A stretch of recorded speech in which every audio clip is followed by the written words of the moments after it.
Now, this has to be the world's fastest Lego hinge valve vacuum engine.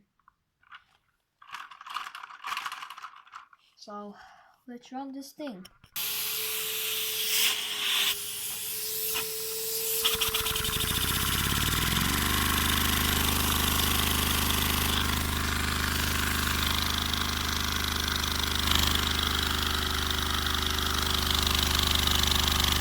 Lift the valve in there. You can't even see it moving. Oh my goodness, it's going so fast.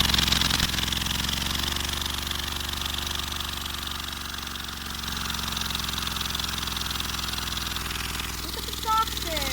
There's whole tubes vibrating. This is insane, holy no. Okay, so now it's oh no. Oh my goodness, the whole valve Thingy came out. Oh my goodness. Okay, this has some insane speed. Yeah. So my tachometer read 3,000 RPM. So yeah, this goes fast.